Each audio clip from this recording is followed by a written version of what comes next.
Mari bawa kami terus masuk dalam level demi level kemuliaan-Mu. Biar kami gak pernah puas ya Raja, tapi hati kami semakin bertambah haus. Hati kami semakin bertambah lapar. Karena ketika kami mulai mengecap kemuliaan-Mu, di situ Engkau mulai bangkitkan keilahian kami. Manusia ilahi kami mulai bangkit.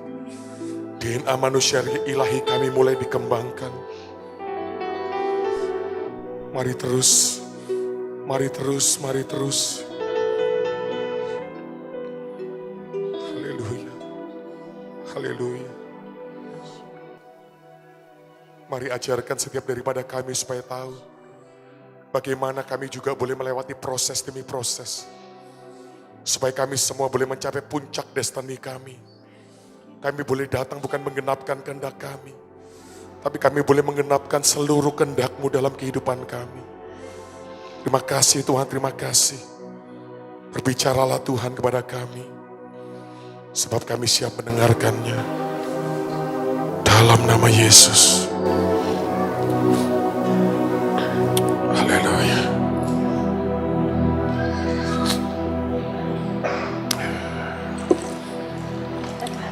Wow. Berapa banyak Bapak Ibu suka tinggal di hadirat Tuhan seperti ini? Coba lambaikan tangan tinggi-tinggi. Kalau saya boleh milih sih sebenarnya saya nggak pengen khotbah kalau kayak gini ya. Saya pengennya mungkin terlesungkur 2 jam, 3 jam asal kalio terus menyembah. Saya menikmati Tuhan saudaraku. Nah sebelum kita masuk dalam firman Tuhan hari ini saudaraku, saya mendapatkan pesan yang sangat kuat dari Roh Kudus tadi waktu kita menyembah. Saudara memang baik saudaraku kita diberkati kalau punya pemimpin yang walaupun tidak sempurna, tapi yang hatinya selalu bisa menggetarkan hati Tuhan, yang menangkap hati Tuhan. Tapi saya percaya Tuhan punya rencana buat setiap daripada kita. Tapi Tuhan tadi berkata kepada saya Bapak Ibu, Tuhan mau menanyakan satu hal, dan cuma saudara yang bisa menjawabnya, bukan Ibu Iin tidak bisa menjawab, Ibu Iin tidak bisa menjawab, Tuhan tidak bisa menjawab, tapi Bapak Ibu bisa menjawab. Tadi Tuhan berkata jelas, saya tidak suka meninggikan manusia Bapak Ibu. Tapi tadi Tuhan katakan, kau lihat anakku Iin, dia tidak sempurna. Tapi dia punya suatu gelora cinta.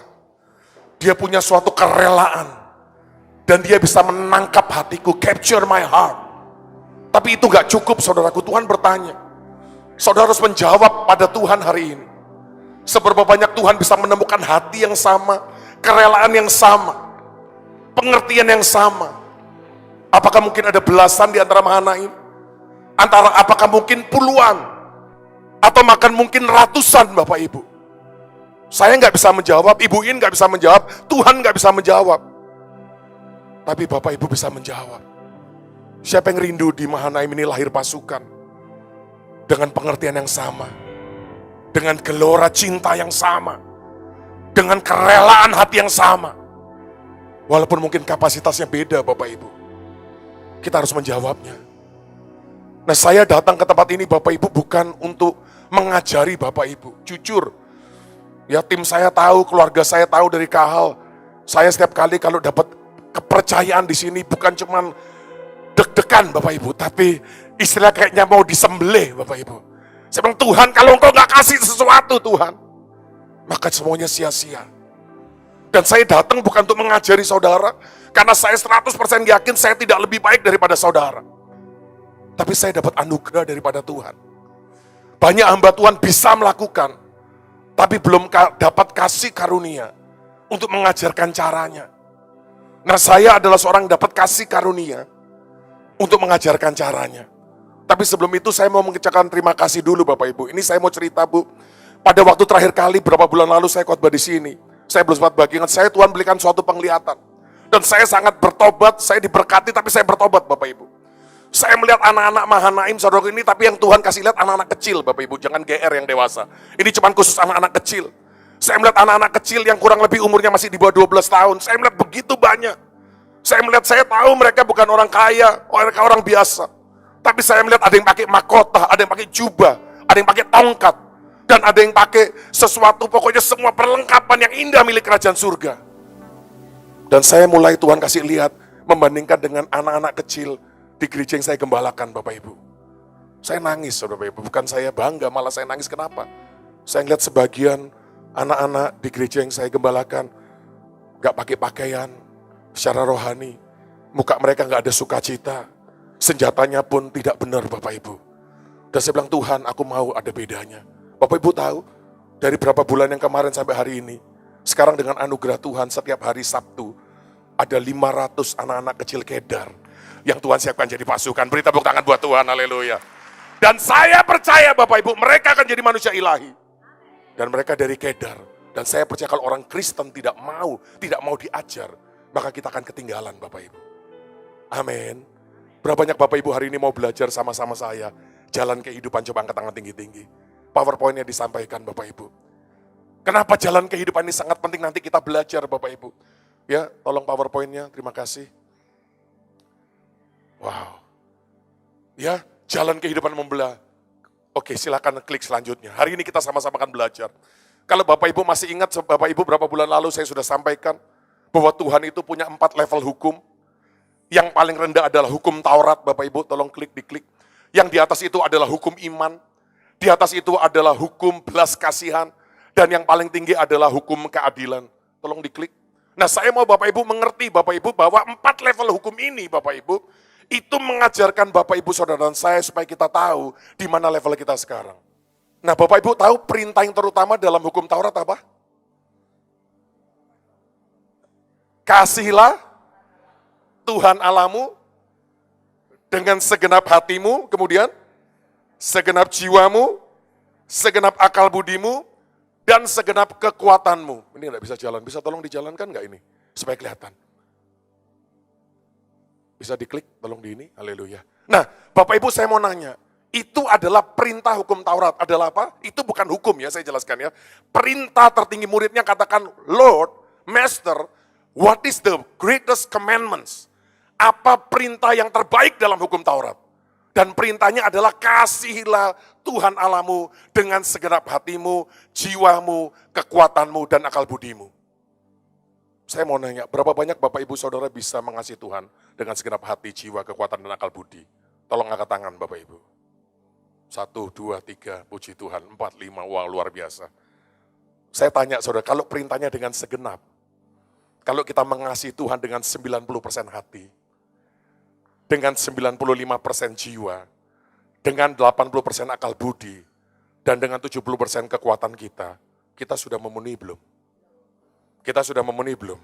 Saudara tahu ya, perintahnya jelas. Amin. Perintahnya adalah kasihlah Tuhan Allahmu, Bapak Ibu. Nah, saya mau sampaikan di sini banyak orang pengajaran yang keliru di gereja adalah kita diajarkan mengasihi Tuhan.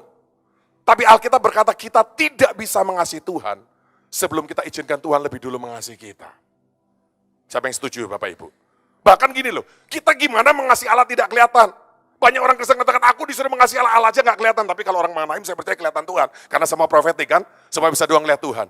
Tapi walaupun kita bisa melihat Tuhan, mana mungkin kita sanggup mencintai Tuhan dengan segenap. Nangkep gak Bapak Ibu?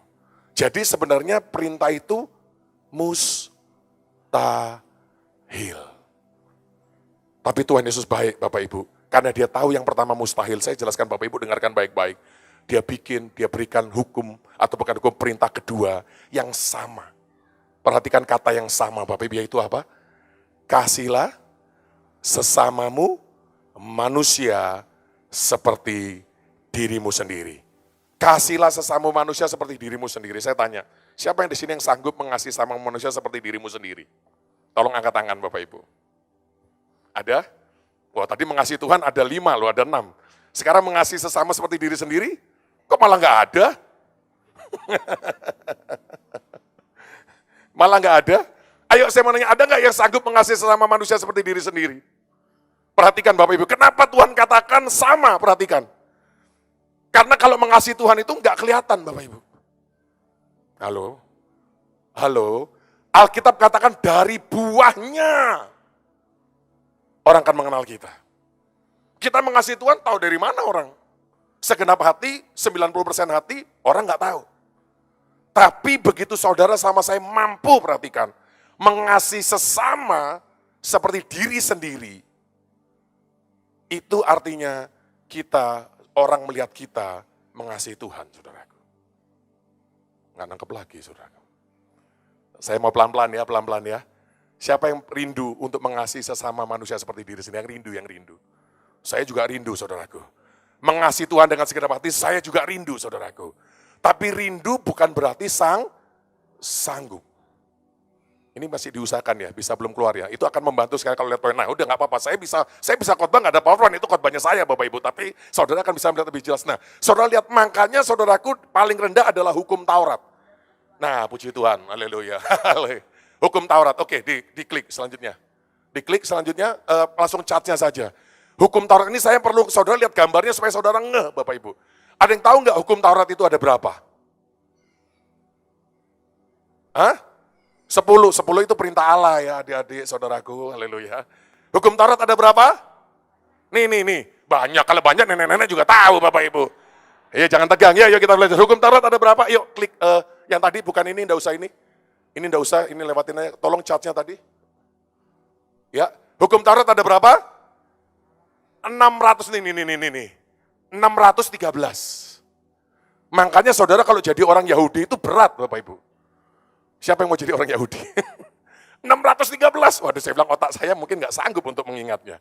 Dari 613 perhatikan, diperintahkan cuman dari seluruh hukum Taurat yang begitu banyak, karena nggak bisa cuman diringkas menjadi satu, kata Tuhan. Satu perintah, yaitu perintah yang pertama, kasihlah Tuhan Allahmu. Yang kedua adalah kasihlah sama manusia, dan itu sama Bapak Ibu. Kita boleh punya kerinduan untuk mengasihi Tuhan. Saya percaya Ibu In bisa mengasihi Tuhan itu nggak ujuk-ujuk. Nah, saya mungkin mau jelaskan gini Bapak Ibu, saya ini punya orang tua saya itu, dia adalah pengusaha. Dan sebagai pengusaha dia suka ngomong gini, Papa bukan profesor, tapi profesor belum tentu bisa seperti Papa. Loh, betul tak betul saudaraku? Betul tak betul? Loh, betul saudara, nggak salah, Papa saya bukan profesor, tapi dia pernah punya perusahaan 50 Bapak Ibu. Sekarang nggak lagi, saudara, banyak udah bangkrut, saudara, walaupun ada yang ini. Nah, saya jelaskan bahwa Papa bukan profesor, tapi lebih baik adalah kalau kita pengusaha, tapi kita punya ilmu profesor. Yang setuju katakan amin. Yang setuju katakan amin. Saya Bapak Ibu bukan profesor, saya bukan ini, saya nggak punya apa-apa, saya tidak lebih baik, tapi saya dapat anugerah untuk menjelaskan. Hari ini kalau Bapak Ibu pulang, saya percaya Bapak Ibu akan mulai melihat bagaimana sih caranya menjadi ilahi. Bagaimana caranya kita menggenapi hukum yang ini, mengasihi Tuhan Allahmu dengan segala yang memang mustahil, bukan kata mustahil, tapi mustahil bagaimana caranya. Nah, saya jelaskan lagi Bapak Ibu. Di atas ini Bapak Ibu, di atas hukum Taurat ada hukum iman, ini ada hukum belas kasihan, dan paling tinggi hukum keadilan. Dan ini kalau saudara baca dalam Yakobus pasal 2 ayat 8, ini disebut royal law. Semua katakan royal law. Bukan hukum yang utama, tapi hukum kerajaan Bapak Ibu. Ini yang bikin banyak orang, kenapa orang gereja itu selalu sibuk, selalu ngedekin, pakai pedang, pakai jubah. Karena mereka nggak bisa membedakan hukum Taurat sama royal law atau hukum kerajaan, Bapak Ibu. Halo? Nangkep Bapak Ibu ya, kalau Bapak Ibu datang pada mendengar firman Tuhan yang saya sampaikan, inilah beda hukum Taurat menurut aturan Lewi atau Harun, inilah hukum kerajaan menurut aturan Melkisedek Bapak Ibu. Nah ini adalah royal law atau hukum kasih, dan saudara lihat, Yakobus, half brother of Jesus, setengah saudara karena mamanya sama bapaknya beda, Yakobus mengajarkan royal law cuma satu nih. Bahkan kenapa dia lebih pinter, dia nggak tulis bagaimana engkau bisa mengasihi sesama manusia seperti diri sendiri. Saudara mau tahu kuncinya nggak? Siapa yang mau belajar kuncinya, saudaraku? Mau diajar Tuhan kuncinya? Siapa yang rindu mengasihi sama seperti diri sendiri? Nah, saudara lihat, kata kunci yang pertama ini. Love, bagaimana kita bisa mengasihi? Dengan izinkan diri kita dicintai oleh Tuhan lebih dulu. Kita nggak bisa mengasihi, kata Tuhan, kalau kita nggak izinkan diri kita dicintai lebih dulu. Karena kalaupun kita mengasihi orang lain dengan cinta kita, cinta itu pasti terbatas, cinta itu pasti nggak ada kemuliaannya, cinta itu nggak ada keilahiannya, karena kita cinta, kita manusia. Tapi saat kita dipenuhi oleh cinta Tuhan, maka kita bisa mengalirkan cinta Tuhan yang sudah dilahirkan dalam hidup kita. Kalau ngerti katakan amin. Kalau ngerti katakan amin. Kalau nggak ngerti jangan ikut-ikutan amin Bapak Ibu. Renungkan dulu. Iya, makasih. Nah, yang pertama jadi izinkan Tuhan mencintai. Bagaimana izinkan Tuhan cintai? Gampang. Jangan jauh-jauh dari Tuhan. Halo? Kok diam semua sih hari ini? Siapa yang nggak mau jauh-jauh dari Tuhan? Tuhan mau cintain kita, kalau kita jauh gimana ngelusnya, gimana ciumnya? Amin. Jadi izinkan Tuhan cintai. Nah, saudara perhatikan, itu adalah hukum iman. Hukum iman itu adalah percaya bahwa Tuhan sudah jatuh cinta sama kita. Siapa yang percaya Tuhan jatuh cinta sama kita? Memang kita layak dicintai? Tidak. Kenapa Tuhan jatuh cinta sama kita? Karena dia memilih untuk jatuh cinta sama kita. Saya kasih contoh Bapak Ibu ya, saya kasih contoh. Kalau ada seorang yang kaya raya, pinter, pejabat saudaraku ya, dia sekolahnya cum laude, uangnya tadi kata Ibu bukan MT, ya perusahaannya 200, dia pejabat, dia gubernur, saudara, dia misalnya anggap masih bujangan saudaraku. Dia begitu luar biasa. Bisa nggak dia disakiti oleh seorang gadis desa? Bisa nggak? Bisa cuman kalau dia jatuh cinta sama gadis desa itu. Ngerti nggak saudaraku? Tapi gadis desa itu walaupun cantik, walaupun pinter, kalau dia nggak cinta, nggak bisa menyakiti. Sama Bapak Ibu. Tuhan kenapa bisa kita sakiti? Karena dia memutuskan untuk jatuh cinta sama saudara sama saya, yang mukanya kayak gini loh, lihat kanan kiri ini. Walaupun kita prajurit luar biasa, tapi kita kan nggak layak dicintai. Jadi intinya untuk kita bisa mencintai, perhatikan Bapak Ibu, syaratnya kita mengerti hukum iman, bahwa kita lebih dulu dicintai. Siapa yang percaya Yesus mencintai kita? Coba beri tepuk tangan buat Tuhan kalau saudara percaya saudara dicintai. Wow, dari tepuk tangannya ketahuan ngerti nggak fales Bapak Ibu. Nah tapi saya teruskan ya. Nah bagaimana bisa mencintai sesama, thy neighbor atau semua orang? Kalau mencintai cuma istri, nggak terlalu susah Bapak Ibu. Mencintai anak nggak terlalu susah. Mencintai gembala nggak, tapi mencintai sesama loh. Sesama itu termasuk orang yang bikin benci nggak? Yang mencekno nggak? Ngerti orang Jawa bilang mencekno gitu loh. Berapa tahu banyak anak Tuhan yang mencekno? Coba jujur, siapa yang tahu? Wah banyak saudara hamba Tuhan aja banyak yang mencekno Bapak Ibu. Tapi Tuhan suruh kita mencintai. Halo? Tuhan suruh kita mencintai teroris loh. Kok diam semua. Tuh, jangan kalau pemimpin nangkap saudara, siapa yang percaya Tuhan suruh kita mencintai teroris? Loh, teroris itu sesama manusia bukan? Tuh, ayo bisa nggak? Nggak mungkin kita bisa perhatikan mencintai sesama. Kalau, loh kok hilang? Kita tidak mengasihi atau tidak melihat ada hukum belas kasihan. Ditampilkan lagi chartnya. Mendingan chartnya aja, buka saya nggak usah lah, udah terlalu gendut. Saudara. Nah, kita lihat ya, hukum belas kasihan. Saat kita mengerti hukum belas kasihan, kita tahu Bapak Ibu, kita bisa mencintai sesama manusia. Kalau ngerti katakan amin. Nah kelihatan separuh ngerti, sebagian enggak apa-apa, tapi saya teruskan. Nah tapi nggak cukup mencintai sesama manusia, tetapi mencintai sesama manusia seperti diri sendiri ini makin sulit Bapak Ibu. Kenapa? Memang nggak sanggup, saya nggak bilang gampang Bapak Ibu. Saya bisa khotbah tapi bukan berarti saya sanggup Bapak Ibu. Saya bisa mengajarkan karena kasih karunia, tapi saya nggak bilang saya sanggup loh Bapak Ibu. Kalau mobil Alphard saya buat pendeta, mas saya selalu dengan sukacita, amin. Buat yang itu saya minta anugerah Tuhan. Kita kalau mau mencintai sesama manusia seperti diri sendiri, perlu lewatin atau mengerti hukum keadilan, Bapak Ibu. Kalau mengerti percaya katakan amin. Siapa yang percaya semua yang kita dapat itu anugerah dan kita tidak layak, coba yang yakin itu coba. Kalau sama-sama nggak layak, kenapa kita nggak berikan kepada orang sama-sama nggak layak? Karena kita nggak ngerti hukum keadilan, Bapak Ibu. Saya ketemu banyak anak Tuhan, katanya cinta Tuhan, kelihatan orangnya bertobat, dompetnya nggak pernah bertobat. Saya selalu ngomong di RK, Tuhan nggak pernah ngeliat jumlah. Tuhan lihat persentase. Kalau uangmu 1 triliun ngasih 30 juta, nggak ada artinya, Bapak Ibu.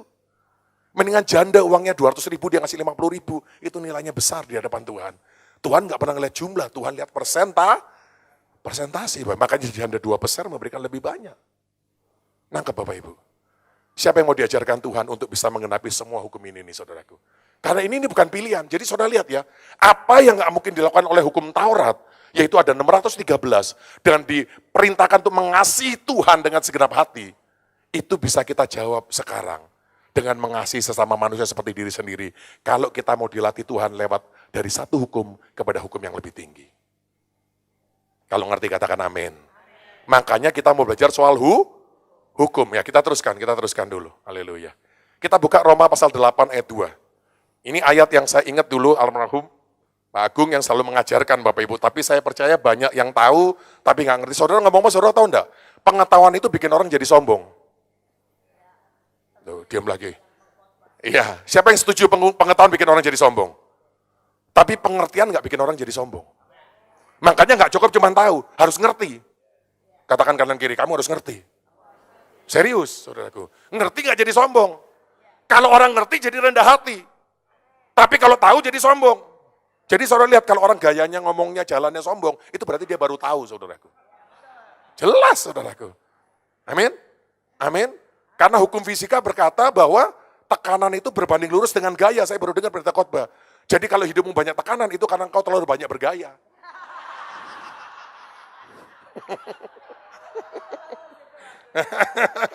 Ayo beri tepuk tangan, gak apa-apa, ya. Minimal kalau khotbahnya belum bisa nangkep, ya joknya ditangkap lah saudaraku. Kalau joknya gak ditangkap juga, gue yang stres nih Bapak Ibu. Nah kita teruskan. Terima kasih Bu untuk ininya. Nah, hukum fisika yang hebat ya Bu ya. Banyak tekanan. Jadi kalau saudara tahu konseling orang paling gampang, hidupku banyak tekanan. Kenapa? Lu pasti banyak gaya lah, gitu aja lah. Kalau lu nggak banyak gaya pasti nggak ada tekanan hidupnya. Oke. Ayo ditampilkan lagi. Nah, Galatia Roma pasal 8 ayat 2 dikatakan the law of the spirit and life. Jadi untuk mengerti hukum, mulainya itu harus mengerti namanya hukum kehidupan. Nah, ini saya mau cerita nih Bapak Ibu, mau sharing. Masalahnya dengan orang profetik, sorry jangan tersinggung. Ya. Kalau saudara tidak profetik, nggak terlalu masalah. Masalahnya dengan orang profetik, saya boleh ngomong, saya termasuk orang profetik. Kita ngerti hukum roh, tapi kita nggak ngerti hukum kehidupan. Ya, coba ditampilkan selanjutnya. Gambarnya, gambar pesawat saya mau tunjukkan nih saudaraku. Memang orang karismatik itu, orang profetik itu ngerti terbang. Tapi orang ngerti terbang belum tentu ngerti maju Bapak Ibu. Nah ini saudara lihat ya. Ini saudara saya beda nih, siapa yang suka naik pesawat terbang? Coba, siapa yang masih takut? Bertobat kalau masih takut saudaraku. Naik pesawat terbang lebih aman daripada naik mobil lebih banyak kecelakaan. Nah ini saya jelaskan ya supaya nggak tegang. Nah Tuhan itu mau kita bukan cuma berjalan, lari, naik mobil, tapi Tuhan mau kita terbang. Perhatikan, tapi untuk terbang ini hukum roh ini membuat kita bisa terbang makin tinggi. Ya, the law of the spirit of life and life has freed us from the law of the sin and death. Saudara harus ngerti, hukum roh itu membuat kita terbang naik, hukum dosa membuat kita turun. Ini mah orang karismatik, orang profetik, apalagi mana pasti ngerti lah saudaraku. Saya ngomong jujur, yang ini nih orang gak ngerti nih saudaraku. Bahwa untuk kita tetap maju, kita perlu mengerti namanya hukum kehidupan. Semua katakan hukum kehidupan. Lebih semangat lagi katakan hukum kehidupan. Nah, hukum kehidupan ini bisa membebaskan kita dari hukum maut. Kenapa saya nggak ngomong firman loh, saya ngomong hukum loh. Hukum itu udah nggak ada toleransi Bapak Ibu. Seperti saya katakan beberapa bulan lalu, hukum gravitasi itu tetap ada. Walaupun saudara punya anak, misalnya ada anak orang Kristen, rajin doa, cinta orang tua, dia selalu setiap hari berdoa bahasa roh, baca Alkitab 20 pasal, dia rajin puasa, rajin khotbah, melayani, dan semuanya. Kalau dia lompat dari gedung lantai 12, tetap aja jatuh dan mati Bapak Ibu. Kenapa? Karena hukum gravitasi itu tidak padang bulu Bapak Ibu. Hukum itu udah nggak ada pengecualian. Kalau mengerti katakan amin. Kita dulu kira Indonesia negara hukum. Ternyata surga juga negara hukum Bapak Ibu. Makanya kalau saudara baca Yesaya, Tuhan tuh mencintai hukum atau keadilan. Ini tapi gereja nggak ngerti. Gereja masih mainnya di firman, saudaraku. Gereja ngomongnya iman, gereja belum tahu hukum iman. Nanti saya jelaskan Bapak Ibu, kenapa hukum ini sangat penting. Ya, karena hukum ini itulah resiko terbesar Bapak Ibu. Tapi kalau saudara ngerti hukum, perhatikan Bapak Ibu, dijamin hidupmu akan terus maju Bapak Ibu. Apalagi ngerti hukum kehidupan. Siapa yang mengerti hukum kehidupan? Ini saya ngomong dulu nih, suatu negara itu ada banyak bagian, saudara. Kayak Indonesia, atau semua negara ada bagian eksekutif, legislatif, yudikatif. Betul ya saudaraku ya? Eksekutif, nggak apa-apa, makasih Bu. Eksekutif, nggak apa-apa saya Pak Anduk, terima kasih ini terlalu baik semua puji Tuhan. Kalau lihat saya keringetan, nggak apa-apa, ini bukan kesalahan pada tempat, kesalahan pada badan saya, gitu aja Bapak Ibu ya. Oke, nah jadi saya jelaskan. Ada legislatif, ada eksekutif, ada yudikatif. Betul ya? Jokowi sama Ahok itu apa?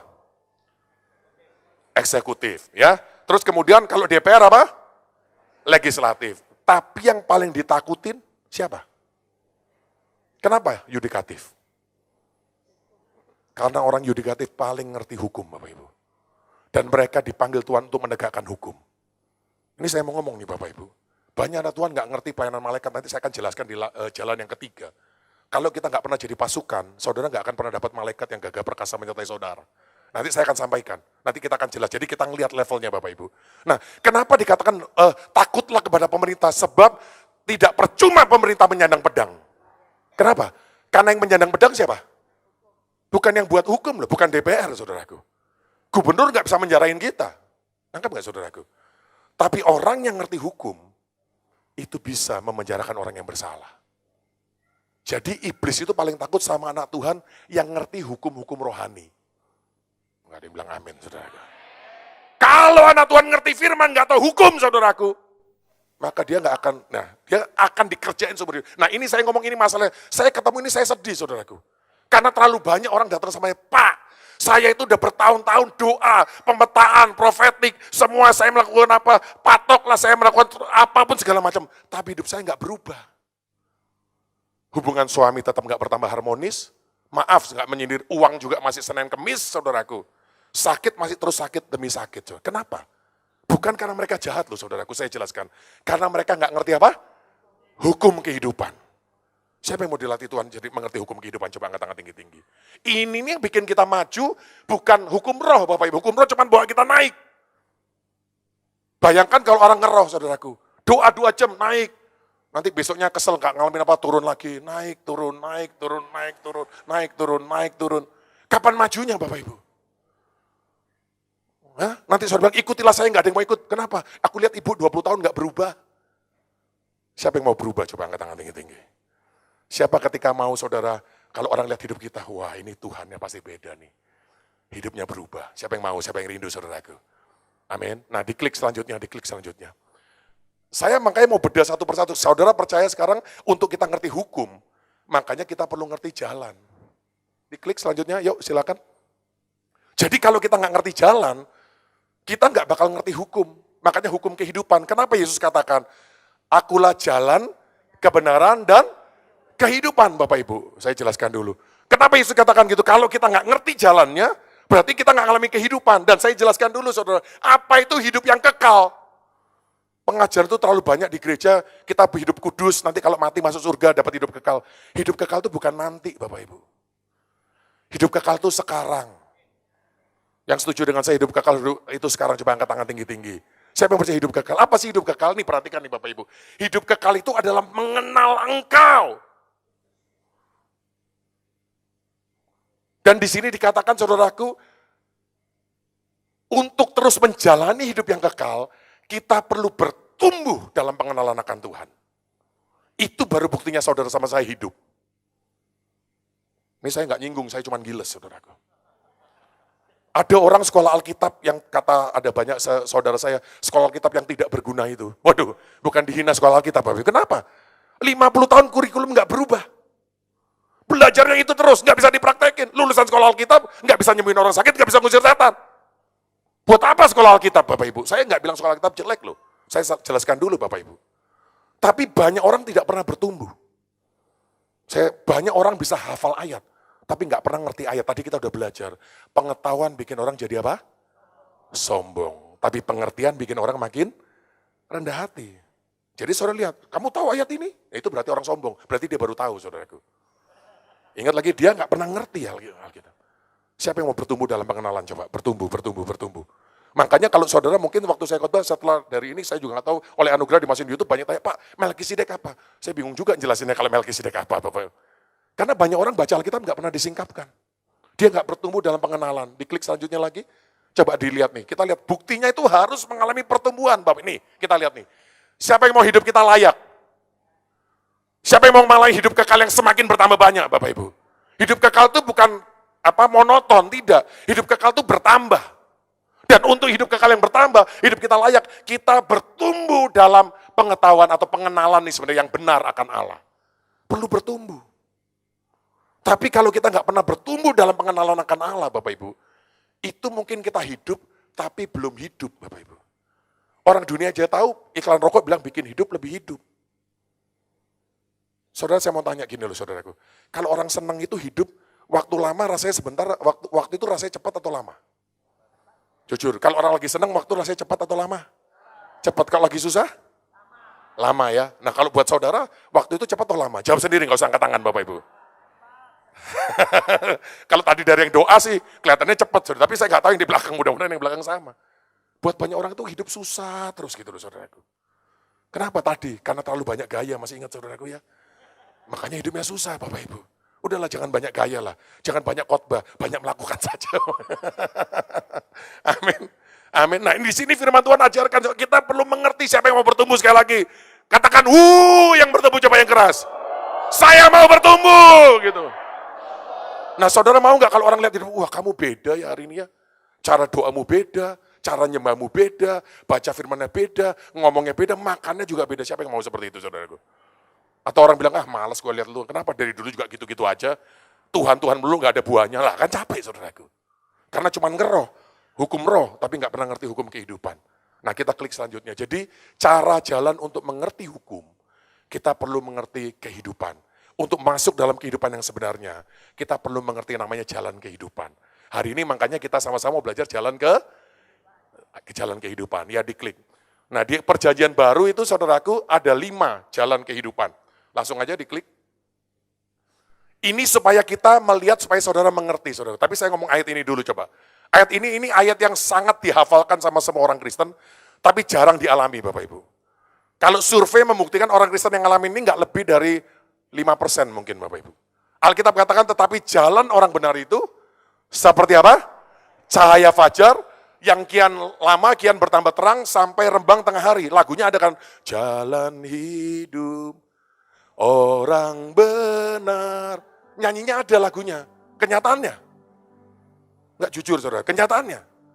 Saudaraku, orang selalu datang 2 masalahnya saudaraku. Kalau enggak kurang uang, ya itu sakit penyakit. Kalau enggak hubungan keluarga yang rusak. Dan semua itu adalah kuasa alam maut Bapak Ibu. Kenapa orang ngalamin maut tadi ditarik mundur? Karena dia enggak ngerti jalan kehidupan. Dia nggak ngerti melangkah satu langkah demi satu langkah masuk dalam jalan kehidupan. Orang hidup itu selalu bicara progres. Kalau ngerti percaya katakan amin. Jadi kalau doamu masih sama, 5 menit, saya doa 5 menit, dari 20 tahun 5 menit itu berarti saudara belum hidup. Ibu. Kalau nggak doa, saya jawab sendiri, saya nggak mau jawab. Saudara ngerti nggak saudaraku? Kita baca Alkitab, baca firman, nggak tambah ngerti, itu berarti kita belum hidup. Orang hidup itu selalu bicara ada progres. Kok nggak dibilang amin ya? Orang hidup selalu bicara progres. Siapa yang percaya hidup seperti roda, kadang di bawah, kadang di atas? Itu mah orang goblok, saudaraku ya. Hidupnya itu bukan Alkitabiah. Kalau kakak rohani saya, Pastor Robert Lee, kalau ngomong lu percaya hidup seperti roda, tuh makan roda sama pelek. Kalau saya tambahin segala, semua dop-dopnya semua, saudaraku. Nggak ada hidup seperti roda. Hidup makin lama, kamu akan terus naik. Nggak akan. Tapi untuk terus naik, kita perlu ngerti jalan kehidupan. Siapa yang mau belajar jalan kehidupan? Coba masih. Mau belajar? Nah, diklik. Ada 5 jalan di perjanjian baru. Tapi sebelum 5 jalan nih, saudara lihat nih, Nokia CEO. Ini kesian loh. Saudara tahu ini CEO loh. Saudara tahu Nokia? Siapa yang pernah punya handphone Nokia? Coba jujur, yang pernah handphone Nokia? Loh, kita semua hampir dulu waktu pisang itu keren banget ya saudaraku ya. Iya dulu waktu handphone Nokia pisang tuh keren loh Bu. Kita kayak monyet buat pisang gitu. Coba sekarang kalau pakai Nokia. Nih, coba lihat apa. Nokia CEO ended his speech saying this. We didn't do anything wrong, but somehow we lost. Dia bilang gini, gua itu nggak tahu salahnya di mana, tapi gagal. Saya ketemu banyak orang Kristen kayak gini.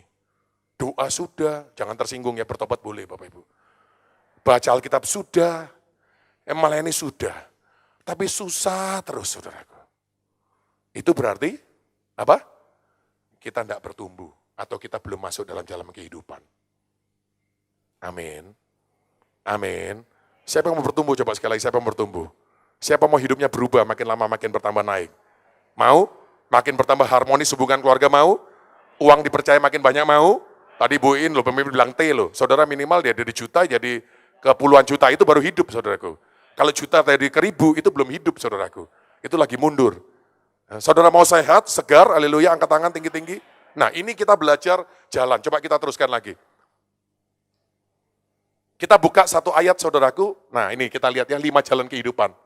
Ya, pertama adalah jalan Emmaus, semua katakan Emmaus. Yang lebih keras dong semangat, katakan Emmaus. Yang kedua Damsik, katakan Damsik.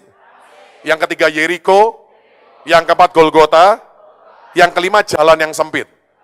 Kenapa kita perlu tahu level, supaya kita ini tahu kita itu di mana. Masalah orang Kristen itu seringkali nggak tahu diri, Bapak Ibu. Benar, saya ketemu banyak anak Tuhan, hamba Tuhan nggak tahu diri, saudaraku. Saya kalau ngomong sama hamba Tuhan, mau jemaatnya 10, jemaatnya 20, dia merasa ilmunya, pengetahuannya tidak kalah sama yang jemaatnya 30.000. Kenapa? Karena kan sama-sama pendeta. Saya nggak nyindir, saudaraku, saya cuma ngomong, saudaraku. Anak Tuhan juga gitu, pendoa sama pendoa. Kalau udah dapat penglihatan, dia udah merasa dirinya udah bawa ke surga, saudaraku. Padahal dia baru ngeliat, belum pernah mencium, belum pernah mendengar. Apalagi bawa oleh-oleh dari surga, saudaraku. Nggak semua saudara ngerti, nggak apa-apa, saudara. Kita itu perlu tahu diri, siapa yang setuju kita perlu tahu diri? Waktu kita tahu diri, kita tahu level kita di mana. Waktu kita tahu level kita di mana, kita baru bisa tahu kita lagi maju atau enggak. Lo setuju enggak, saudaraku? Wong kalau kita kira kita udah di sini, Bapak Ibu, kalau kita kira kita udah di sini, berarti kita nggak pernah tahu. Jangan-jangan nanti 10 tahun lagi, waktu udah pelayanan, kita nggak tahu kita di mana. Kalau saya mau sampaikan ini, jalan ini makin lama makin naik dan makin berat, Bapak Ibu. Ya, diklik. Nah, kita lihat satu ayat, saudaraku, Yesaya pasal 30 dulu. Yesaya pasal 30. Nah, ini kita lihat dulu, nanti baru kita kembali. Dan firman Tuhan berkata demikian, walaupun Tuhan memberi kamu roti dan air serba sedikit, namun pengajarmu tidak akan menyembunyikan diri lagi. Tetapi matamu akan terus memandang dia, dan telingamu akan mendengar perkataan ini dari mana? Siapa yang mau dituntun oleh Roh Kudus? Coba angkat tangan tinggi-tinggi. Mau dituntun?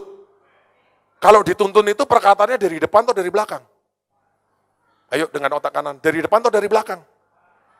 Kok ini perkataannya dituntun dari belakang? Ini saya mau jelaskan saudara, kenapa banyak anak Tuhan itu tidak pernah masuk dalam jalan itu.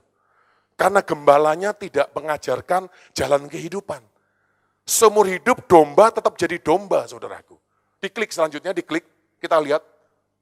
Enggak usah ini, diklik selanjutnya saja. Kalau domba itu betul, gembala itu jalannya di depan. Ya, diklik lagi, satu lagi. Nah, ini saudaraku. Banyak gembala sidang, hamba Tuhan, ngajarin jemaatnya cuma jadi domba, Bapak Ibu. Domba lucu nggak? Lucu. Tapi gunanya nggak banyak, sorry saudaraku. Memang domba gunanya cuma untuk dipotong, disembeli, diambil bulunya, dimakan dagingnya, saudaraku. Memang kalau domba nggak ada gunanya selain dipergunakan untuk kepentingan gembalanya. Saudara ngerti nggak, saudaraku? Nah, banyak gereja ngajarkan paradigmanya, pokoknya kamu jadi domba. Nih, yang penting baik-baik. Yang penting hari Minggu ke gereja. Yang penting bayar perpuluhan. Yang penting jangan berdosa. Lucu, baik. Tapi hidupnya tidak pernah berubah. Dan belajar, saudara, domba itu nggak bisa diapa-apain. Domba itu nggak bisa ditunggangi, Bapak Ibu. Ayo, saya mau saudara dan saya kita renungkan. Diklik selanjutnya. Kenapa Tuhan tadi suara dari belakang? Nah, saya tunjukkan dulu. Nah, ini saudaraku. Lain, saudaraku. Kalau domba, gembalanya ada di di depan. Jalan sama-sama dombanya. Tapi kalau kerbau, saudaraku, gembalanya di mana? Di belakang, dan gembalanya bisa, ini naik pedati bisa, naik langsung kerbaunya juga bisa. Nangkep nggak saudaraku? Jadi saya jelaskan dulu, kenapa jalan pertama itu jalan di Emmaus. Saudara pernah baca jalan di Emmaus? Pernah baca? Yang berjalan di Emmaus berapa orang? 2 orang pinter. 1 orang namanya siapa? Kleopas, satunya namanya siapa? Kalau tahu saya kasih Mercy.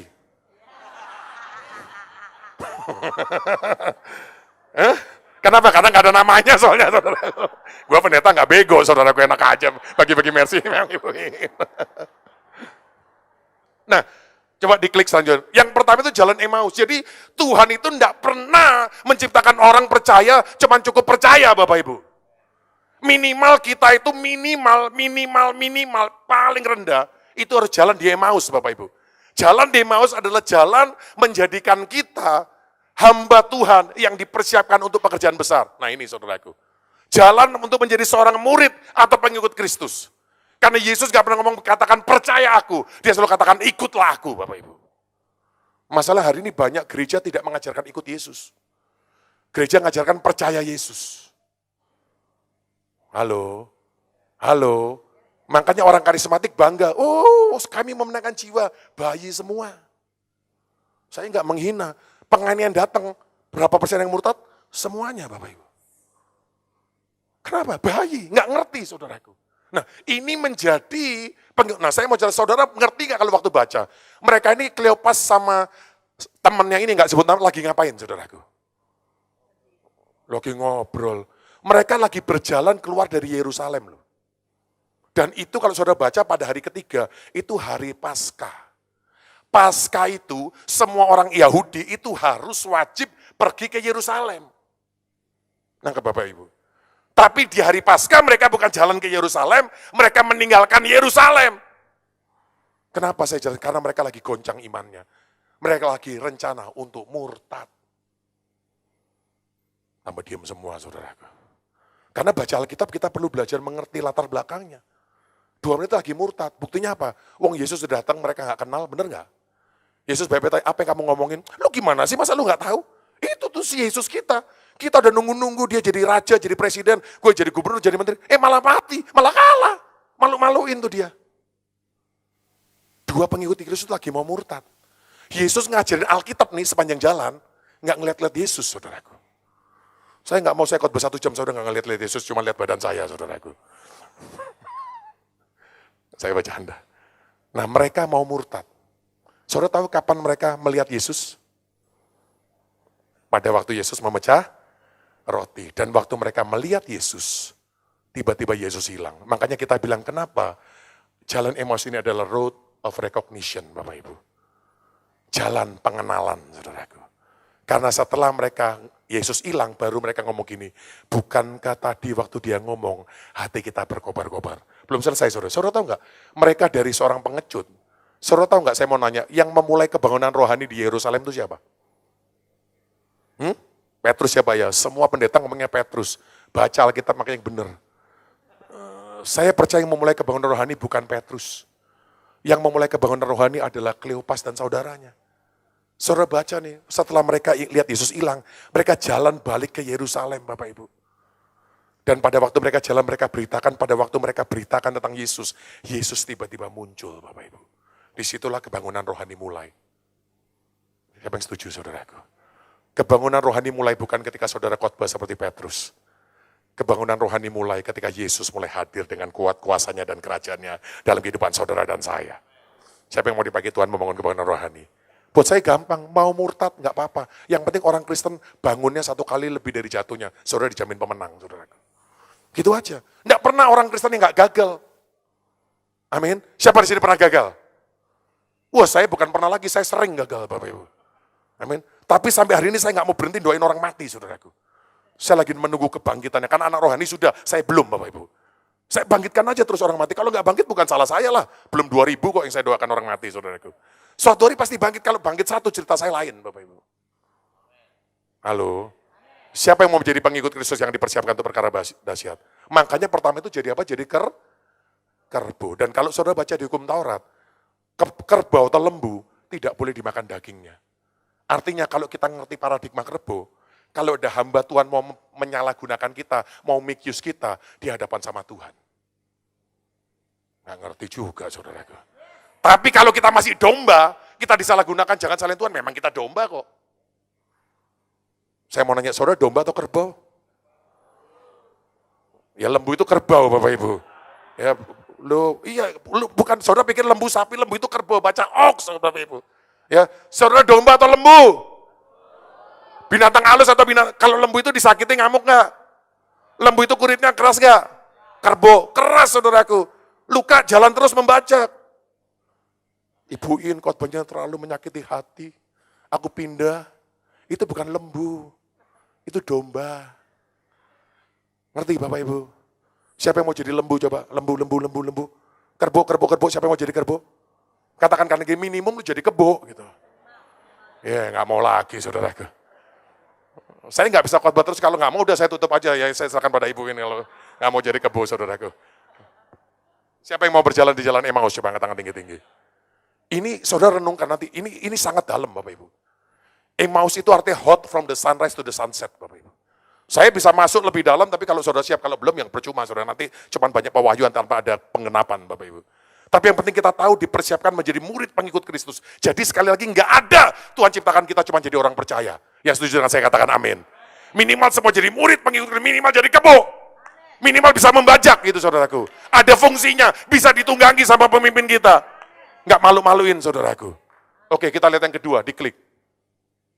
Yang kedua itu jalan di Damsik saudaraku. Jalan ke Damsik. Banyak saudara percaya saudara semua, kita semua dipanggil menjadi pemimpin. Angkat tangan tinggi-tinggi. Nah, saya jelaskan dulu, ini seperti apa? Kita, siapa yang mau menjadi tunggangannya Tuhan? Coba angkat tangan tinggi-tinggi. Tadi ya, siapa yang mau dituntun Tuhan, suara itu ada di belah. Jadi berarti kalau suara di belakang, berarti kita harus siap ditunggang. Jangan kita melakukan bagi Tuhan, biar Tuhan melakukan lewat kita. Kalau ngerti katakan amin. Yang pertama, kebo itu menjadi pengikut Kristus yang diurapi atau dipersiapkan untuk perkara besar. Tapi yang kedua, kalau saudara bisa mau lebih lagi, ada jalan kedua. Ini gereja mentoknya di sini. Kamu jadi kepala bukan ekor, kamu akan terus naik, akan turun, kamu jadi pemimpin. Nah, saya mau jelaskan. Pemimpin itu diistilahkan binatangnya apa? Unta, Bapak Ibu. Kenapa unta? Unta bisa dinaikin nggak?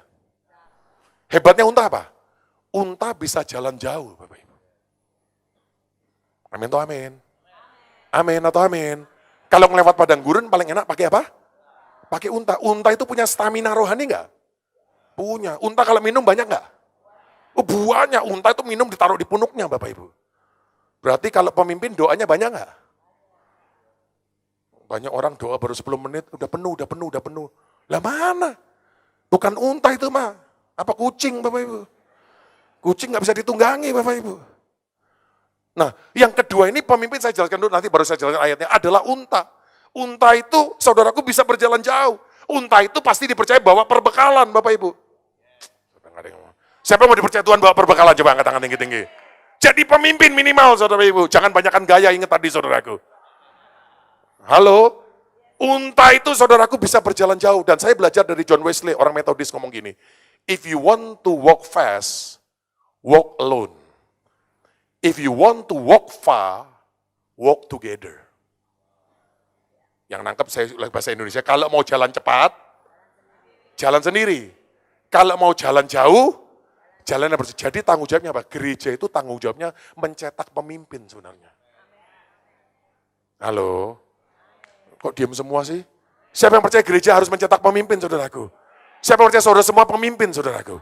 Mimpin 5 orang, 10 orang nggak apa-apa, asal kita bisa memimpin diri kita. Jangan diri kita sendiri nggak bisa dipimpin, mau mimpin orang lain, Bapak Ibu. Tuhan panggil kita dan gereja itu harus mencetak pemimpin. Pemimpin harus punya kestamina rohani seperti unta. Bisa ditunggangi dan bisa berjalan jauh Bapak Ibu. Matanya visinya itu ke depan, saudaraku, nggak cengeng. Punya visi. Amin. Kenapa dikatakan jalan ke Damsik? Itu apa? Road of confrontation. Banyak anak Tuhan di sini udah gagal Bapak Ibu. Saudara tahu pada waktu itu di klik sebelumnya, road of confrontation, jalan di Damsik. Karena Paulus itu ditegur. Saulus, Saulus, mengapa engkau menganiaya aku? Siapa yang rela ditegur? Coba angkat tangan tinggi-tinggi. Kan belum semua. Siapa rela disayang? Disayang nggak usah rela, mah gampang Bapak Ibu. Kalau nggak rela disayang mah goblok, saudara, goblok. Siapa yang rela ditegur? Coba angkat tangan tinggi-tinggi. Mau ditegur sama Tuhan nggak? Mau ditegur sama Tuhan? Rela ditegur sama pemimpin? Rela ditegur bahkan sama orang yang lebih rendah daripada kita? Kalau mau jalan jauh, rela ditegur Bapak Ibu. Jangan dikit-dikit marah tersinggung Bapak Ibu. Memang di dunia ini banyak STH, yaitu sok tahu Bapak Ibu. Jadi kadang-kadang kalau ngomong firman, kayaknya gue udah tahu gitu saudaraku. Tapi saya tetap rela ditegur Bapak Ibu. Kenapa? Karena saya tahu Tuhan gak pernah panggil saya cuma jadi lembu. Saya tahu Tuhan panggil saya menjadi seekor unta. Tuhan mau pakai saya untuk berjalan jauh menghadapi visi-visi yang besar dalam kehidupan saya Bapak Ibu. Makanya jalan di Damsik itu the road of confrontation. Jadi siap dikonfrontasi menjadi leader. Tapi saya agak cepat karena apa? Ini saudara sudah lewat, saudaraku. Saya yakin orang Mahanaim semua sudah lewat. Saya masuk, saudara ngerti nggak ngerti? Saya jelaskan sekarang. Saudara kalau Mahanaim harusnya saudara itu di jalan yang ketiga, Bapak Ibu. Coba diklik jalan yang ketiga. Nah ini saya jelaskan di sini agak panjang. Karena saudara punya pengertian. Yaitu the road to Jericho. Katakan jalan ke Jericho. Nah ini yang tadi dikatakan the road of compassion, saudaraku. Jalan belas kasihan. Kenapa? Saudara tahu ceritanya lah. Orang Samaria yang baik hati, saudara masih ingat ceritanya? Ya, ada orang yang jatuh terpukul setengah mati dan selanjutnya imam, Lewi semuanya dari seberang jarang. Akhirnya orang Samaria yang menolong Bapak Ibu. Perlu nama adanya belas kasihan. Dan saya mau ngomong di sini. Di sini the road of compassion ini saudara menciptakan kita jadi pasukan Tuhan. Ini saya mau ngomong saudaraku. Banyak anak Tuhan tuh nggak ngerti pasukan. Saya mau jelaskan dikit tentang malaikat. Siapa yang percaya Tuhan ngirim malaikat khusus untuk setiap daripada kita? Coba angkat tangan tinggi-tinggi. Tinggi-tinggi. Tapi tahu nggak saudara, malaikat itu fasilitas kerajaan surga. Perhatikan baik-baik saudaraku. Kalau di bumi, itu ada masa kerja 1 tahun, 2 tahun. Selama gubernur masih jadi gubernur, dia bisa menikmati rumah gubernur, dia bisa pakai mobilnya gubernur, semua pengawalan gubernur. Kalau ngerti katakan amin. Tapi di surga, kalau saudara begitu 1 hari saudara dan saya stop jadi pasukan, ini saya mau bicara buka hati saudaraku, malaikat kita langsung diganti Bapak Ibu. Ini saya nggak nakut-nakutin Bapak Ibu. Banyak anak Tuhan nggak ngerti malaikat. Banyak orang sombong, oh malaikat saya gede. Gede belum tentu hebat Bapak Ibu. Nggak percaya saudaraku. Gede belum tentu hebat loh saudaraku. Nih, tolong tampilkan dulu fotonya lah. Saya mau supaya saudara lihat nih. Ini saya mau saudara mengerti, karena saudara harus ngerti. Tapi tanpa kita mengerti hukum belas kasihan, tanpa kita punya belas kasihan kepada orang susah, kepada orang miskin Bapak Ibu, kita nggak akan dipercayakan malaikat yang gede. Saya tunjukkan dulu fotonya dulu. Fotonya Sylvester Stallone dulu saudaraku. Coba fotonya, nah ini saudaraku. Saya mau nanya nih, ini saudara mau yang mana saudara? Yang ini? Jangan. Atau yang ini Bapak Ibu? Coba saudara mau yang mana? Malaikat saya gede katanya. Nih kayak ini nih. Nih saya jelasin. Ini gede nggak? Gede. Tapi kalau dipukul sakit nggak? Dipukul sakit nggak? Sakit. Kenapa? Ya otot boleh gede. Tapi dia nggak punya tenaga dalam. Nggak punya nafas. Nggak punya power. Ini kecil loh saudaraku. Tapi kecilnya apa? Bukan cuma buat cabai rawit ini saudaraku. Kalau dia dipukul pakai tongkat, peng gitu ya. Dia bukannya, patah tongkatnya loh. Loh gak percaya saudaraku. Kasih contoh. Adik saya ini punya tenaga dalam, kalau saya gak punya. Jadi saudara gak percaya, harusnya kami kasih contoh Jun. Baru orang percaya. Adik saya ini dulu ngelawan 10 tukang becak, menang saudaraku ya. 3 kali menang, dia punya tenaga dalam. Nah ini nih, Tuhan tuh mencari pasukan tuh kayak gini, bukan kayak gini saudaraku. Loh. Saya kasih, ngusir setan perlu suara keras atau suara pelan? Gak masalah, yang penting setannya keluar. Loh benar atau benar? Banyak anak Tuhan, dalam nama Yesus, dalam, gak terjadi perubahan. Nih, mana? Jangan ini dulu, waduh, ini rahasia. Yang sebelumnya. Wah, kebongkarnya cepat. Nah ini, banyak anak Tuhan tuh kayak gini nih, banyakan gaya nih kayak gini nih saudaraku. Sorry ya, jangan tersinggung, bertobat boleh Bapak Ibu. Nangking, aku deklarasi, aku potong. Setannya nggak berasa, geli doang.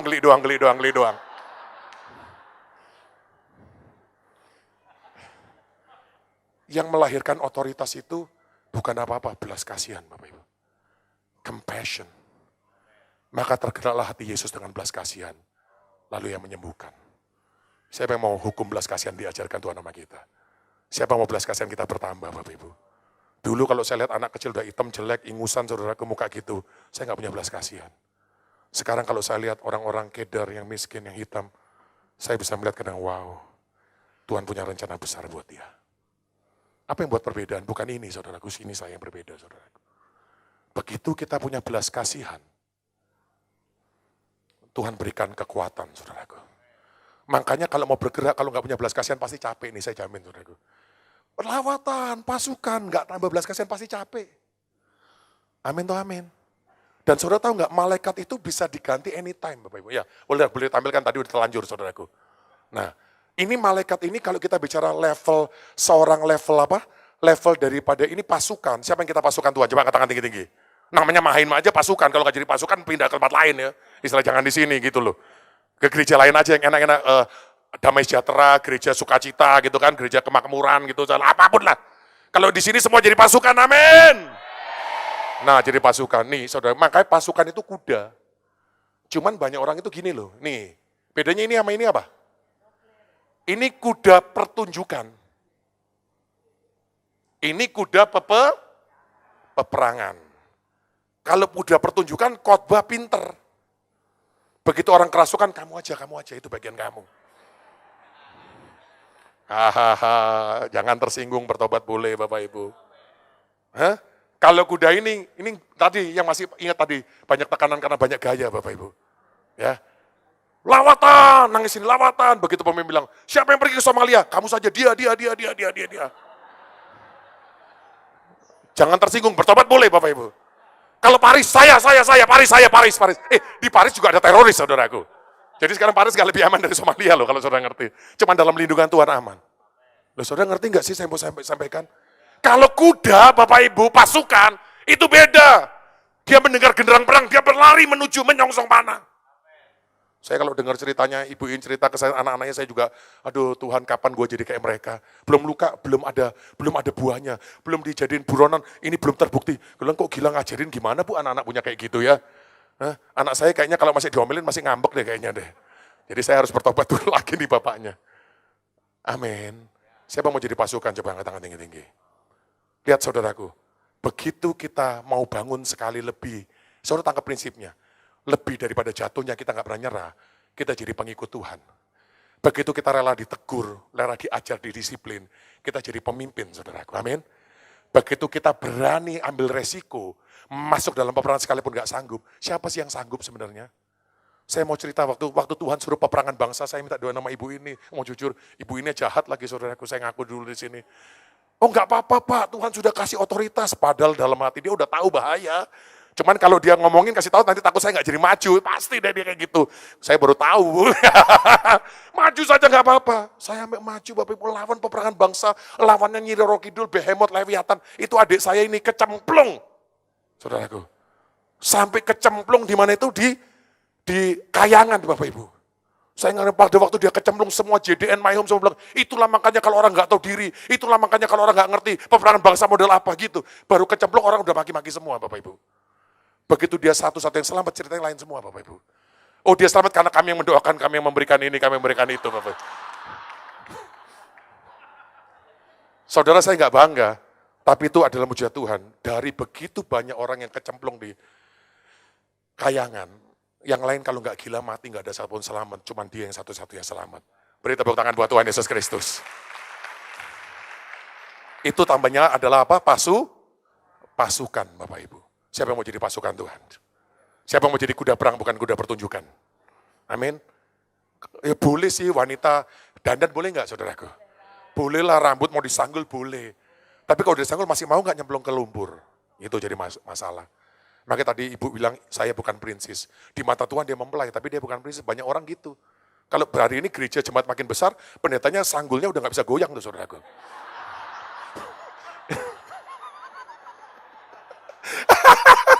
Saya nggak nyindir, saya cuma ngomong fakta, saudaraku. Wah, naik sampai sini, saudaraku. Bora-bora lumpur kena anginnya, nggak bisa, saudaraku. Jalan aja, saudaraku, banyak bodyguardnya, saudaraku. Wah. menandakan hebat, saudaraku. Kalau saudara pasukan, enggak usah bodyguard lah, saudaraku.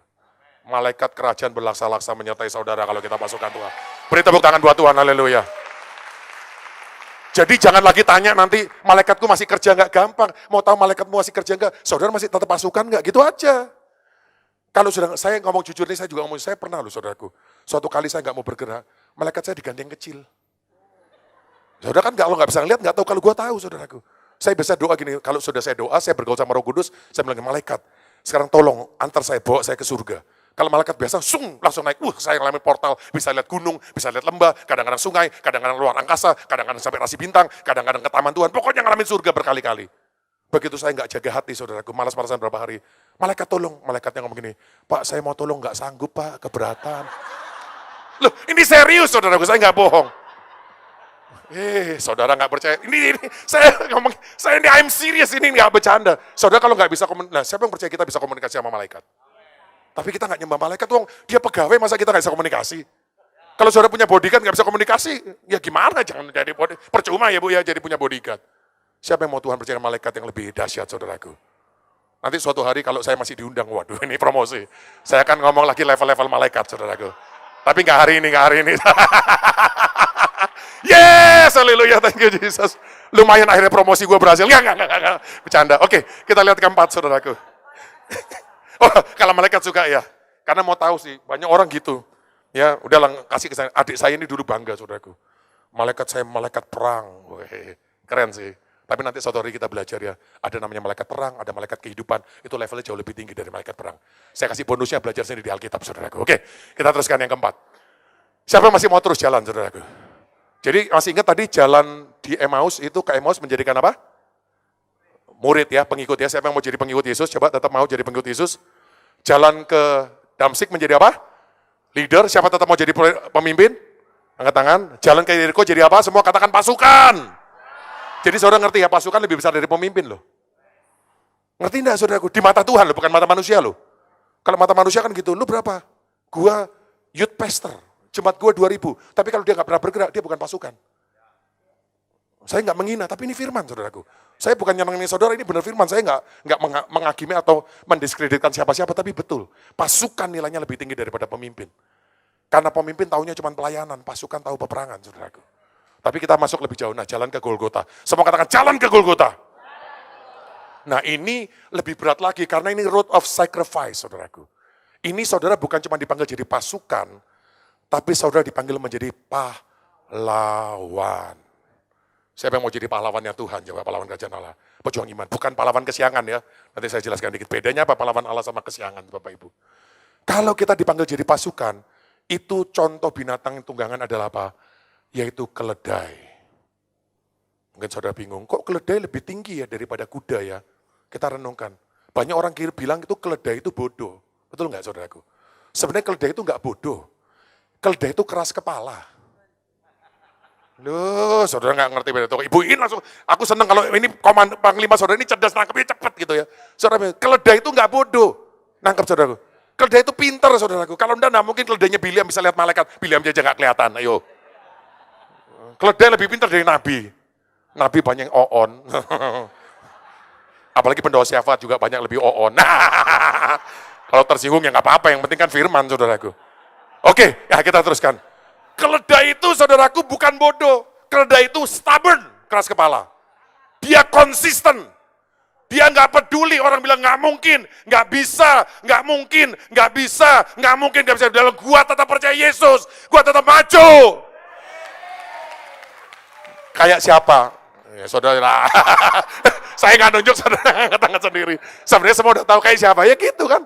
Dia mah dunia, apa kata dunia, emangnya gue pikirin kata dia gitu. Karena udah level keledai Bapak Ibu. Haleluya, Tuhan terima kasih ada konfirmasi dari hamba-Mu. Loh saudara-saudara pelajarin saudara. Keledai kalau sudah percaya sama masternya, dia lebih setia daripada kuda. Loh saudara buka internet lah gitu lah saudaraku, jangan percaya saya aja lah.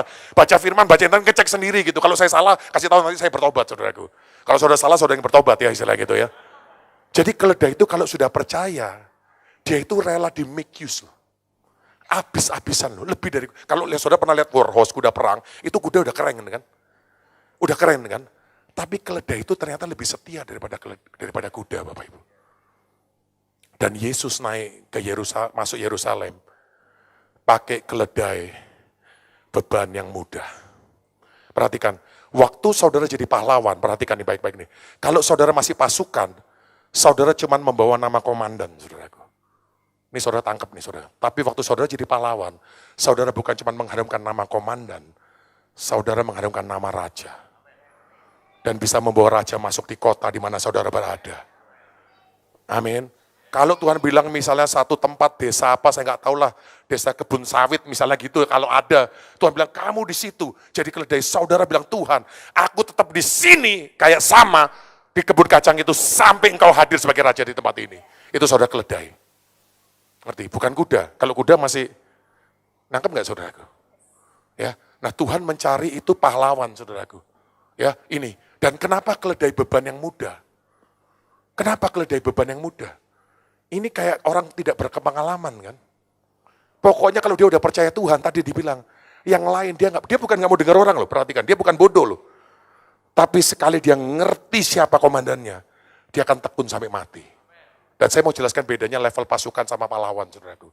Pasukan sekuat-kuatnya, kalau diambang maut, masih ada ngeri-ngeri juga, Bapak Ibu. Amin.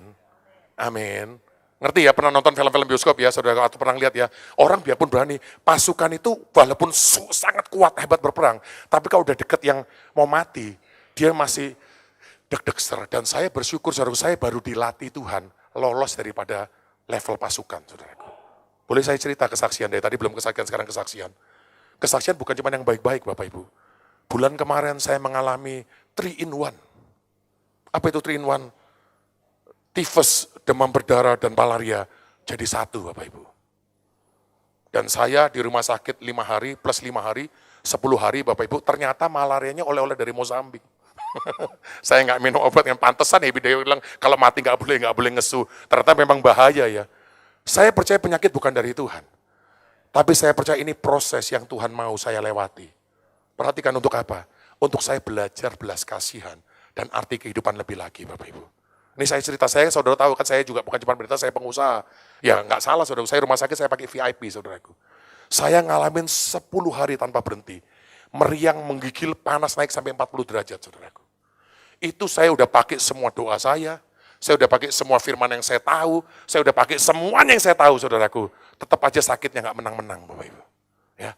Dan saya bukan cuma itu, udah bayar VIP, dikerjain sama suster sama dokter. Nah saya cerita dikit Bapak Ibu. Saudara tahu kalau orang lagi mau panas itu, begitu menggigil, itu kan belum panas kan? Betul saudaraku ya. Nanti gigilnya berhenti, itu baru panas kan? Puas itu nanti, nah saya minta obat penahan sakit, waktu baru menggigil. Nggak dikasih karena ditimbang terus. Kalau hari pertama, hari kedua saya masih bisa terima saudaraku. Hari ketiga, keempat, kelima, setiap hari udah menggigil. Setiap hari sakitnya nggak tahan saudaraku. Udah lagi menggigil ditimbang panas. Ya saya kesel lah saudaraku. Saya ngomong ini gimana sih, saya panggil susternya, saya panggil dokternya. Sampai dokternya bilang, Pak, sama Pak, ditimbang nggak panas. Saya bilang, kamu dokter atau dokter sih? Kan udah tahu, waktu menggigil itu nggak akan langsung panas. Itu adalah tanda mau panas. Setelah itu akan panas gitu loh. Kenapa minta lebih dulu ngurangin rasa sakit nggak dikasih? Sampai saya mau marahnya Bapak Ibu ya. Sampai saya bilang, ini dia belum tahu siapa gue. Lagi sakit aja bisa mikir gitu. Ternyata saya masih punya akunya, saudaraku. Ini saya ngomong jujur, saya bersaksi, saudara. Dan saya ngomong gini, udahlah kalau perlu gue cari hubungan lah. Gue carilah bosnya, dirutnya siapa. Saya carilah hubungan manajer. Biar diomel tuh dokter sama suster. Bayangin, saudara, saya nggak ada penyerahan diri total, saudaraku. Dengan badan sakit, kayak udah mau mati. Bayangin itu kalau nggak salah hari ke-7, bukan, hari ke-5, setiap hari menggigil, saudaraku. Udah nggak tahan, ya. Nggak nyerah saya tetap berdoa loh, tetap baca firman loh. Tapi ini nggak menang-menang, saudara, karena Tuhan ajarkan ketergantungan. Udah lagi sakit, bawa infus, dorong ke kamar mandi, lagi maaf buang kotoran. Terus saya bilang, saya mau nyari, saya suruh istri saya nyari relasi semua. Tuhan ngomong, saudaraku. Itu yang gue paling stres, saudaraku. Ngomongnya gini, Bi, nggak percaya sama saya. Tuhan, saya bilang. Itu Tuhan ngomong loh. Saya bilang, Tuhan, ya, mau ngomong apa lagi, saudaraku? Yang ngomong Tuhan, saudaraku. Saya bilang, Tuhan, kan maksudnya, saudara bayangkan, saudara ngerti nggak maksudnya? Udah sakit setengah mati, melakukan semuanya, dikerjain, saudaraku. Saya bukan minta suster atau dokter dipecat, minimal ditegur gitu supaya besok kasih obat. Kan buat saya wajar. Tapi Tuhan ngomong, kamu nggak percaya sama saya. Saya bilang gini, Tuhan, udahlah Tuhan ngomong, Tuhan maunya apa. Udah percaya aja sama aku. Saya bilang, Tuhan, gua percaya ya. Tapi kalau gua mati, Tuhan tanggung jawab ya. Serius, saudara, serius. Saya ngomong seperti itu, saudara. Saya nggak tahu dengan saudara, tapi setiap daripada kita, kalau nggak pernah dekat dengan lembah, bayang-bayang maut, the valley of the shadow of death, kita nggak tahu the power of resurrection, saudaraku.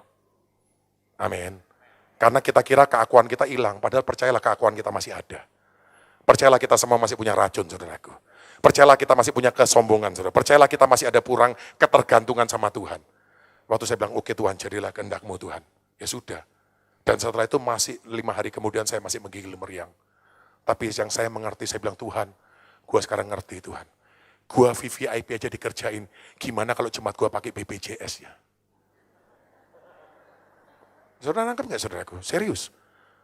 Waduh, kalau saya aja udah VIP aja dikerjain, saudara. Saudara saya pikir VIP loh saudaraku. Dikerjain. Gimana yang orang-orang miskin? Waduh, saya tobat lagi sama Tuhan. Berarti kerelaan saya, belas kasihan saya nggak cukup, tambahkan belas kasihan. Tapi karena itu saya nggak bangga Bapak Ibu. Senin kemarin, pertama kali Bu, terima kasih buat mandat yang Ibu In sampaikan. Bangun 1000 pasukan. Senin kemarin, Kahal Family, kita adakan acara di MKG Bapak Ibu. Dan hadir lebih daripada 1000 anak-anak. Beri tepuk tangan buat Tuhan, haleluya. Saudara tahu nggak, seumur hidup saya kalau KKR kesembuhan pernah berapa kali lah. Lagunya apa saudara kalau KKR kesembuhan? Ya kira-kira yang Kak Leo nyanyikan lah saudaraku. Tapi karena ini orang Kedar Bu, lagunya apa tahu nggak Bapak Ibu? Satu nusa, satu bangsa. Tapi orang sembuh Bapak Ibu. Yang mata nggak kelihatan. Beri tepuk tangan buat Tuhan Yesus Kristus, haleluya. That's the power of resurrection. Kalau dulu nih ngomong jujur, boleh jujur, nggak apa-apa, kita keluarga curhat. Kalau dia datang, gue stres, saudaraku. Ngepus terus, saudaraku. Bangun pasukan besar, kalau sekarang saya nggak stres, saudaraku. Ibu kemarin ngomong tahun depan 10.000 pasukan, kemarin kita udah siapkan strategi 10.000, tidak ada yang mustahil bagi Tuhan. Beri tepuk tangan buat Tuhan, haleluya. Kenapa, saudara? Bukan karena hebat, ketergantungannya sudah. Saya itu mau acara gitu, itu belum pernah, saudaraku. Acara yang hadir 1.800, saya bilang Tuhan cuma gini, kalau ini lu nggak datang Tuhan nggak sembuh, mati gua Tuhan. Ya buat apa dong acara kebangsaan khotbahnya Jokowi, saya dulu baca cuma Pak Agung kan, baca apa ngomong Pancasila terus orang sembuh, kayaknya kan mimpi saudara, tapi sekarang saya mulai ngalami Bapak Ibu. Siapa yang mau dipakai Tuhan jadi pahlawan kerajaan Allah, angkat tangan tinggi-tinggi. Perlu punya keberanian, anak-anak orang di daerah, ini gendeng, ini gendeng, ini gendeng katanya. Ada beberapa yang datang Bapak Ibu, datang mukanya gini, wah mau doa dia sebut. Tapi puji Tuhan setelah orang sembuh, mukanya sumringah Bapak Ibu. Beri tepuk tangan buat Tuhan, haleluya. Jadi saya percaya DNA-nya makin mirip, kita bisa membangun pasukan sekarang. Amin. Nah kita akan tutup yang terakhir saudaraku. Yang terakhir itu ternyata jalan yang sempit. Kalau ada yang lebih dari pahlawan, ada. Jalan yang sempit itu the road less trodden saudaraku. Yang Matius 7. Ini jarang yang orang paling nggak mau lalui, saudaraku. Karena jalan ini sangat resiko tinggi. Kalau jadi, luar biasa. Kalau nggak jadi, berbahaya. Saya jelaskan dulu binatangnya untuk gampang ngerti, ini baru Tuhan ajarkan Bapak Ibu. Ternyata level tunggangan tertinggi, bukan kerbau. Apalagi? Bukan? Siapa? Habis kerbau tadi masih ingat nggak?